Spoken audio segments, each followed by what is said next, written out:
I'm John Strum, and this is Real Talk MS.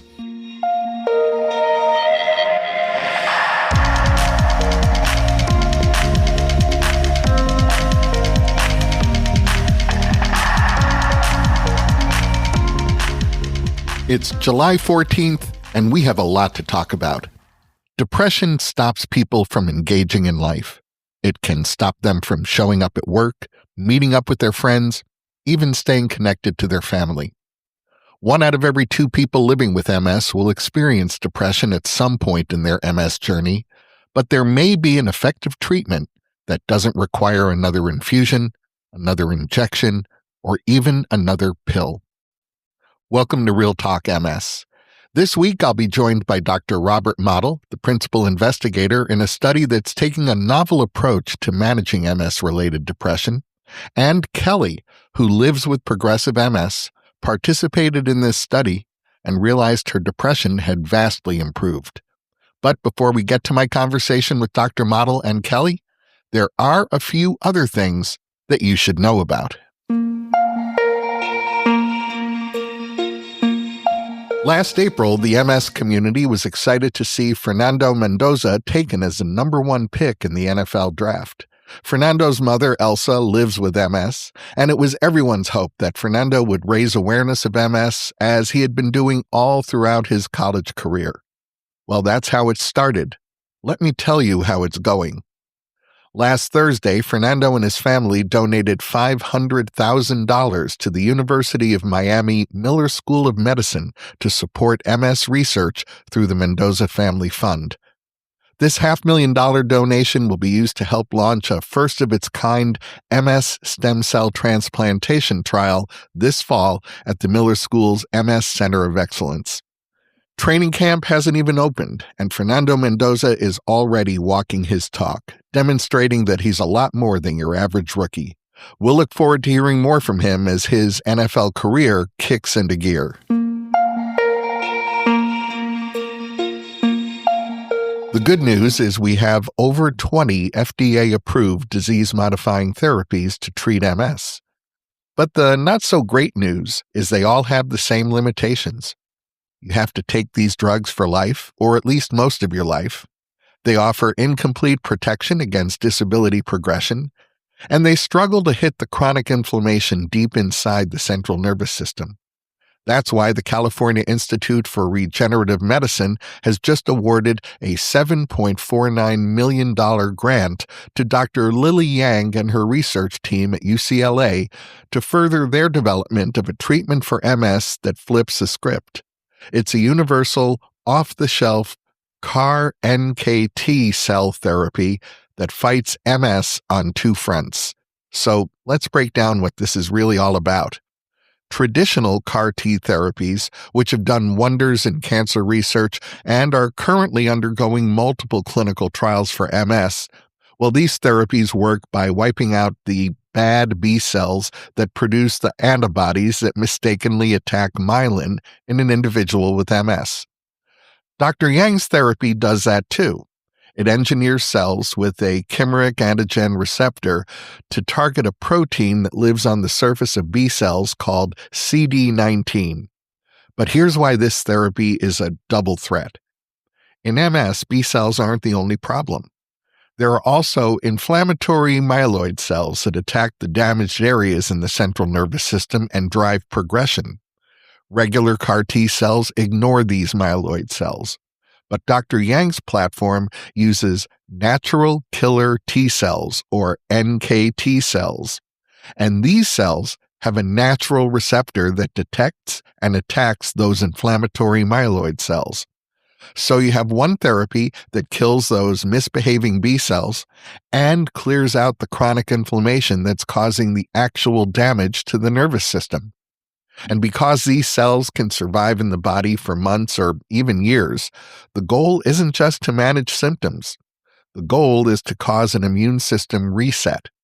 And that reset could keep MS disease activity in the central nervous system on hold indefinitely. Now, if these benefits weren't enough, there's more. In traditional CAR-T cell therapies, scientists have to take a patient's individual cells, alter them in a lab for weeks, fly them back, and reintroduce them to the patient. It's an expensive process, making CAR T cell therapy a very expensive treatment, costing hundreds of thousands of dollars. Now, NKT cells are naturally compatible with anyone's immune system. Dr. Yang's team can mass produce them using donated cord blood stem cells, freeze them, and ship them out to treat any patient. And one single cord blood stem cell donation can create thousands of doses. They're estimating the cost could drop as low as $5,000 per dose. Compare that price to the cost of the disease-modifying therapy you're currently on. The research team has already seen very positive results of their CAR-NKT cell therapy in preclinical mouse models, where it actually prevented paralysis. They've already met with the FDA, and over this 2.5-year grant period, their goal is to reach the point of human clinical trials with hundreds of doses ready to go. I try to avoid hyperbole, but this is what a cure could look like. And we'll keep you updated as Dr. Yang and her team continue their work. The good news isn't only coming from the West Coast.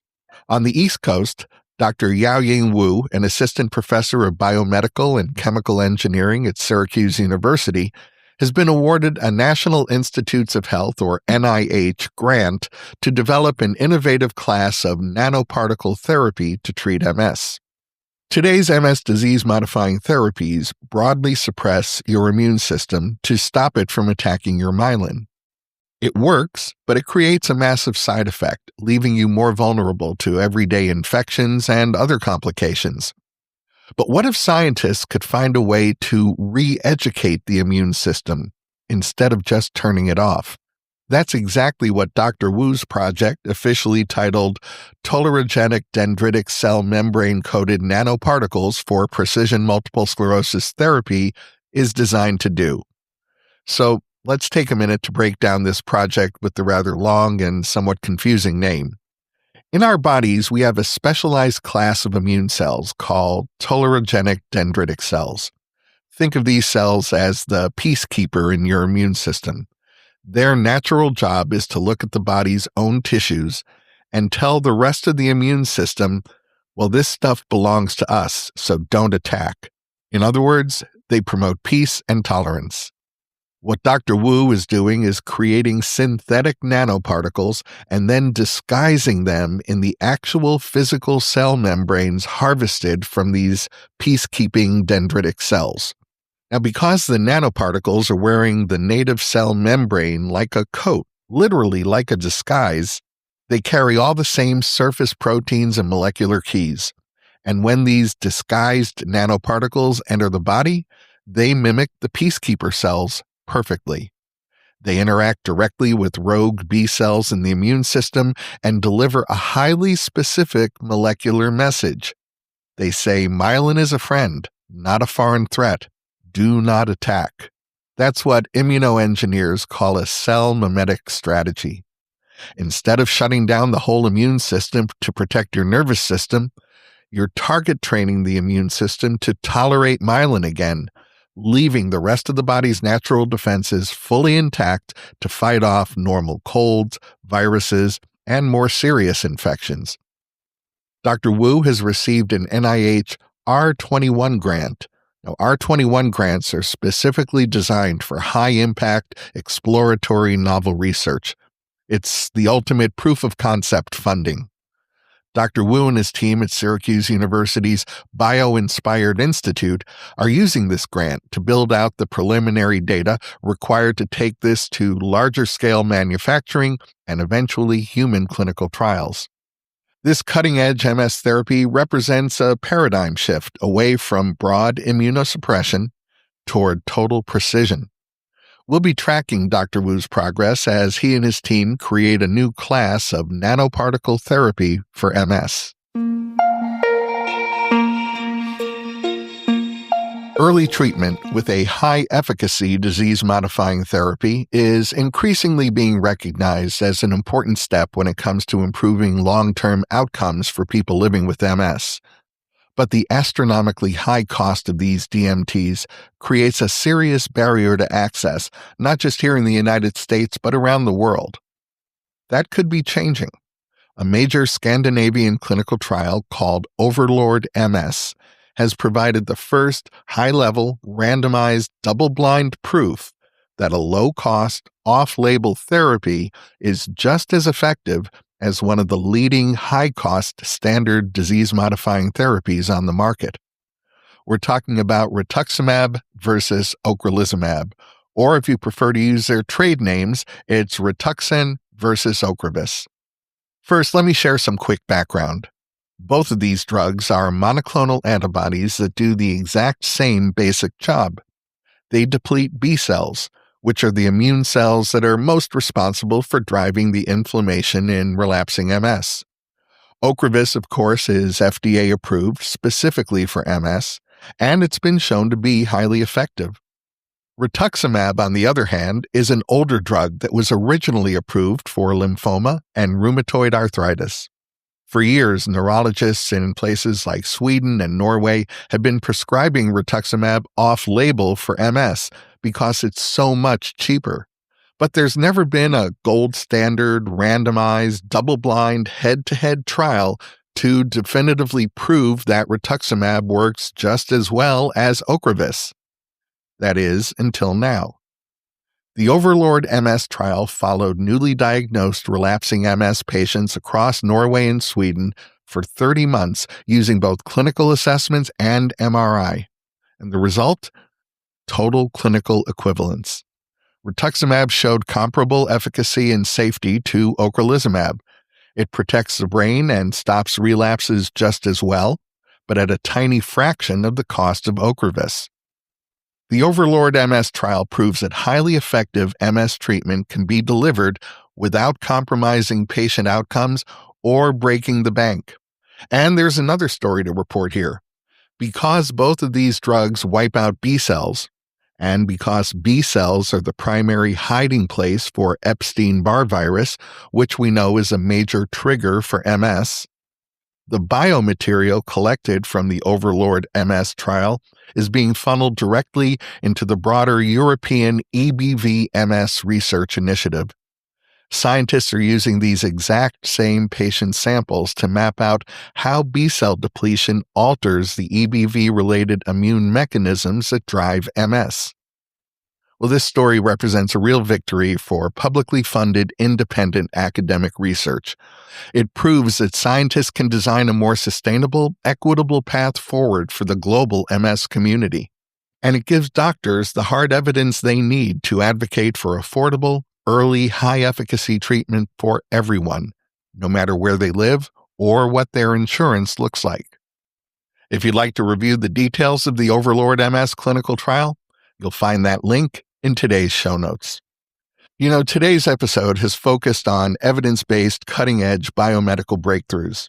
Well, I have one more breakthrough to share with you, but this one doesn't involve cell transplants. It doesn't even involve medicine. The Mood and Exercise Training Study for Multiple Sclerosis is designed to analyze the effects of two different remotely delivered and monitored exercise training programs for managing major depressive disorder among people with MS. Joining me today is the study's principal investigator, Dr. Robert Motl, along with Kelly, who is a participant in the study. In a moment, we'll meet my two guests. When we think about physical exercise, we often think of its physical benefits. But for someone living with MS, the benefits can go far beyond just feeling good physically. Depression affects 1 in every 2 people living with MS, and the Mood and Exercise Training Study for Multiple Sclerosis, or METS for MS, is designed to analyze the effects of 2 different remotely delivered and monitored exercise training programs for managing major depressive disorder among people with MS. Joining me to talk about METS for MS is a good friend of the podcast and the study's principal investigator, Dr. Robert Motl, along with Kelly, who was a participant in the study. Dr. Motl is the director of the Exercise Neuroscience Research Laboratory at the College of Applied Health Sciences at the University of Illinois, Chicago. Kelly, Dr. Motl, welcome to the podcast. So Hi. glad to be here, John. Dr. Motl, we've long known that exercise is good for the body, but this research specifically targets mood. What was that aha moment or the specific data gap that led to the creation of the mood and exercise training study?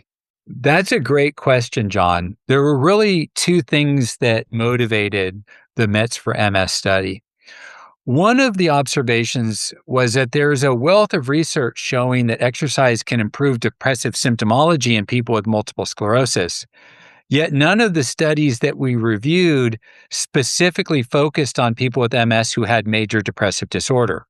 So we don't actually know whether or not exercise would work in that population of individuals. And there's a lot of reasons to think it will, but there are also some reasons to think that it might not work. You know, when we look at medications, when we look at talk therapy, those seem to not work quite as well in people with MS who have major depressive disorder as they do in the general population. Then at the same time, we were looking at the research in the general population. And when you look at the general population of the United States, there's a lot of studies that have examined different therapeutic modalities for treating major depressive disorder. And there was this really large meta-analysis and systematic review of all the therapeutic interventions for managing major depressive disorder. And of all the interventions, exercise came out on top for treating depression in people with major depressive disorder. So when we saw these two really important things in the literature, me and my colleagues, we pulled them together and wrote this grant to the Multiple Sclerosis Research Program that's now back and with us. And we were fortunate enough to receive the funding and be able to do this critically important trial for people living with multiple sclerosis and major depressive disorder. Well, let's drill down a little bit. Can you walk us through the type and intensity of exercise that was used in the study? Yeah, so just to be clear, the study is still ongoing, so we're not done yet. And we have two different exercise programs, and I'll explain both of them. One of the exercise programs is what people will typically think about with exercise. We have individuals engaging in aerobic exercise, and we have them also engaging in resistance exercise. So the aerobic exercise, we have them doing walking, and they do walking 3 days per week. They start really low at 10 minutes on each session, and then they ramp up to about 30 minutes of walking on each session. And that occurs over a 16-week period of time. The intensity is structured based on the rate at which they take steps. So we want them to walk at about 100 steps per minute because that's the threshold for moderate intensity. Then with that, we also do resistance training. So we give them resistance bands. And again, we start them with the lowest amount of resistance, and we start them with 5 exercises that target the upper extremity, the core, and the lower extremities. And then over time, we increase the number of exercises and we increase the resistance by the bands such that they do 10 resistance exercises or target 10 different areas. And they're using a much heavier resistance to where when they're done, they're kind of getting to the point of they can't do more repetitions. So that's one of the exercise approaches.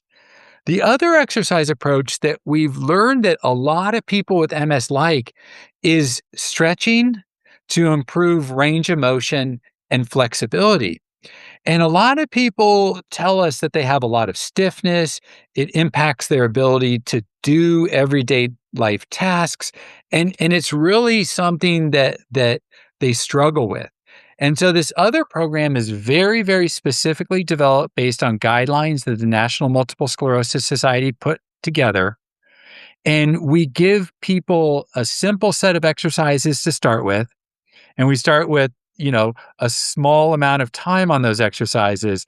And then we build. We give them more exercises and give them more options and allow them to choose more exercises, more duration of each of those exercises, like holding a stretch and doing more sets of those exercises. So we're trying to compare whether or not these two different forms of exercise have similar benefits on major depressive disorder, or maybe there might be one program that works a little bit better than the other. We don't know, and we're hoping to find that out. Are you finding that there's a specific dose of activity that seems to trigger a positive change in mood for someone with MS? So, in both of these programs, we try to get people to what we would consider to be the clinically effective dose of exercise. For the traditional exercise program, that means 30 minutes of walking and doing two sets of 10 repetitions of 10 different muscles. And we try to get people there by about halfway through the 16-week program. In the stretching, where we're trying to promote flexibility and range of motion, again, we believe that the proper amount of exercise is about 10 different muscle groups and doing two different kind of stretches of those muscle groups lasting for about 30 to 60 seconds. And that seems to help with range of motion and flexibility that would have the benefits that we would hope that they would experience. But again, we don't know the right dose yet because we're not quite done with the study. From a physiological standpoint, do you know what might be happening in the brain of an MS patient when they engage in this specific training? And how is it counteracting the biological basis of MS related depression? Yeah, so if we think about some of the root causes of depression and MS and overall, there could be a biological basis of it. So dysregulation of neurotransmitter systems like serotonin, norepinephrine, or there might be the kind of lack of confidence, lack of self-esteem, things like that that come from living with a chronic, debilitating disease that's really hard to manage. When we look at the literature, there actually are some data that exercise works in people with major depressive disorder by changing around neurotransmitter systems and levels um, that have to do with serotonin and norepinephrine. In fact, there's a very classic study comparing exercise versus an SSRI, a serotonin selective reuptake inhibitor, and the two combined and showing that they all have similar effects, suggesting that exercise is working on that neurotransmitter system. On the other hand, we know that exercise is a great stimulus for helping people to physically feel better about themselves, to evaluate themselves more positively. And that translates into an overall more positive evaluation. We call that self-esteem. And self-esteem is a major contributor to managing depression and preventing depression in society and people with multiple sclerosis. So it could be biological, it could be psychological, it could be both operating at the same time. Many people with MS deal with profound fatigue or mobility issues that make the idea of physical exercise seem like it's out of reach. How does the Met's MS study account for these very common symptoms? Yeah, we hear that a lot when we ask people to start an exercise program. That is this going to make my fatigue worse? And if it makes my fatigue worse, that's going to make everything I do worse and ultimately make my depression worse, I think, is a reasonable extension. So we start everything with a very, very low amount of exercise.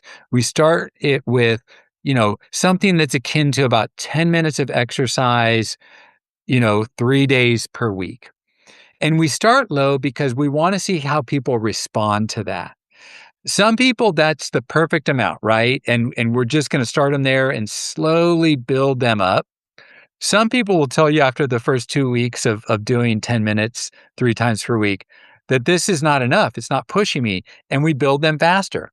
And some people will tell us like, wow, you're really pushing me, to the limits here. And we give them a slower build over time.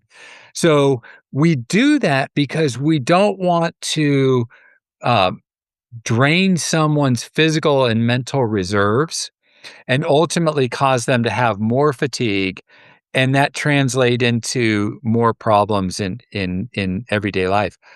I will say that one of the things that we're looking at in this study, because we are measuring fatigue as a secondary outcome, we're trying to examine whether or not, if we improve depression, do we also get improvements in fatigue? And kind of maybe can we discern which is the chicken and which is the egg in the outcomes of this trial. Kelly, I want to thank you for being patient. Now I have some No, questions. Now I have some questions for you. Before you joined Dr. Motl's study, how would you describe your general mood? And how would you describe your relationship with exercise? so my general mood, I would say pretty positive overall, but definitely doubting myself and my ability as I've progressed in my disease.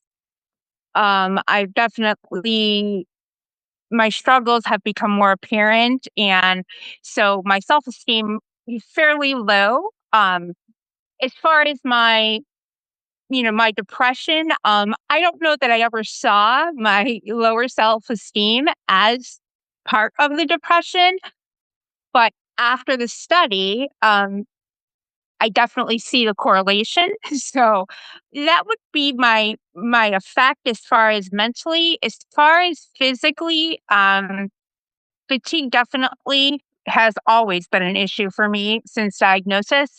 So it was hit or miss on exercise. If I was feeling really good, then I was really optimistic about what I could do and what I could achieve that day. If I was woke up particularly fatigued, that wasn't even on my radar that day. So there was no structure, to put it that way.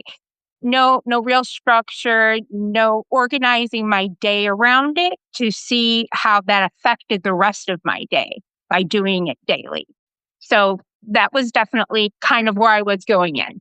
As you went through the training, was there a specific week or a particular moment during the training when you realized, hey, my mood feels different? I'm feeling a little better about things.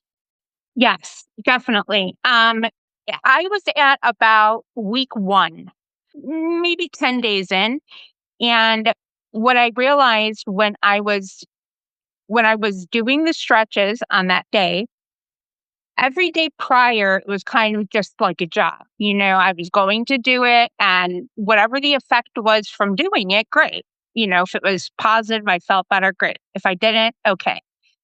On like about the 10th day, I realized I was actually excited. Like I got up a little bit earlier. I had breakfast, and I was treating it like a job that I loved on that day. And that was the difference for me. That was where it kind of turned from I'm participating in this study just to see to me actually seeing the difference. So, did you notice that change carry over into your daily life? Either, I don't know, in relationships, your work, or even just your overall outlook? Yes, I actually did. So, part of I don't work an outside job, so I've been on disability. So my days they tend to be a little bit mundane. A Tuesday is like a Friday, and it's not much difference for me. I was noticing that once that change kind of happened, I was eager to shower, to get dressed, to figure out something to do. I was painting more than I was prior. I was definitely more engaged in every activity for the rest of the day. And it was I felt more accomplished. And I haven't felt that. When you don't work a actual 9 to 5 job and things like that, you struggle to find ways to feel that you're contributing. And I think that was my big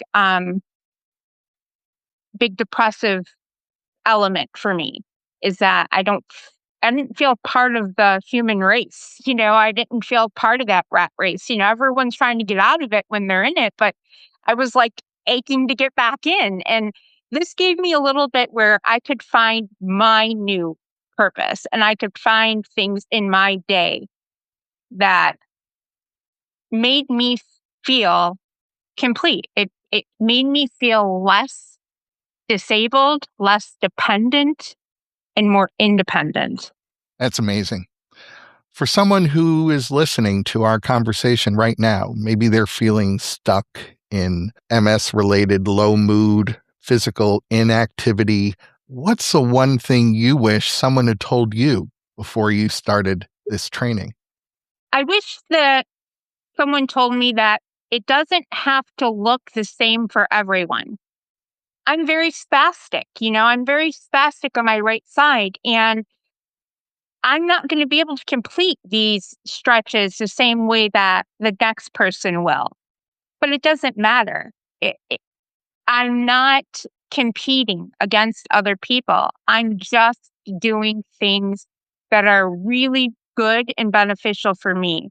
And I think I saw it as, well, but I can't do the exercise like this person can. So why bother, right? I'm going to fail. But it's not about that. It's about doing it for you, and it may look different. I walk different than other people. That doesn't mean I shouldn't walk. I eat different than other people. It doesn't mean I shouldn't eat. I exercise and stretch differently, but okay. And that's fine. And however that looked for me was okay. And I didn't know that. I didn't give myself permission to feel that prior. Dr. Motl, have you had an opportunity to observe how participants maintain these habits after they finish their part of the study? So we are following people up for a 4-month period of time after the program ends. And our hope is that we've delivered the goods. We've given them a great program, like Kelly has talked about, has meaningful changes for them. But we've also given them tools and resources that they can keep this program in place, maintain the behavior, and maintain the benefits. And we're going to study them for 4 months after the program is over. I do want to make a comment that falls into what Kelly was saying. Our coaches who deliver this program always work with our participants where they are. We meet them where they need to be met. We listen to them. We pay attention to them. We try to understand what they need and how things will work for them. We try to make sure we're not using a one-size-fits-all approach to everybody, because as Kelly said, she had very specific needs. She had very specific ways of doing the exercises, very specific ways of when she would do them and how they made her feel. And meeting her where she was key for her to be able to do this, make the change, and stick with it. And that's key for everybody to learn. So, the big question, how do we move this from a clinical study to a lifetime standard of care? Great question. And first, we need the data, right? We nothing moves into clinical practice and daily care until you have the data to move it there. So that this trial is going to be fundamental for having good, high quality data. Once we get it there, neurologists, healthcare providers, they're always itching to recommend exercise. And they'll generally say stuff like exercise will just be good for you. It'll be helpful for you, because we don't have the data to be able to say exercise will help you manage your mood and you need that because we think you have major depressive disorder. So once we get the evidence, I think it will help healthcare providers to be able to make that recommendation. And the whole thing with METS is METS is a home-based program. People don't have to go to a gym for completing the METS program. They can do it in this comfort and safety of their everyday home environment. I guess I have one more question. Are you still recruiting participants for this study? We are still recruiting participants for this study. We are hoping to recruit about 20 to 25 more people, so that we reach our sample size estimates that we provided when we wrote the grant. And then we have full statistical power to be able to determine that these treatments are both working and to be able to be clear on whether or not one treatment is superior to the other. And how does someone get involved? There are 2 ways of contacting our team. One, you can send us an email. And the email would go to metsforms@uic.edu. That's Mets for MS at uic.edu. or you could contact Ariel. Her number is 312-355-1790. And we will get back to you next day. We'll make sure that information is on the show notes for this episode as well to make it easy for people to find. Dr. Robert Motl, Kelly, I want to thank you both for contributing to our understanding of the value and importance of exercise in mitigating MS-related depression and delivering real, measurable benefits to people living with MS. And thanks so much for talking with me today. Thank you. Thank you, John. And we're so grateful to have Kelly with us today. She's a rock star. Thank you, guys. That's going to wrap up this episode of Real Talk MS. Real Talk MS is powered by the National MS Society. And you can share this episode of the podcast by letting your friends or family members know that all they have to do is point their web browser at realtalkms.com/463. You'll find that link in today's show notes so you can easily copy and paste it right into an email or a text.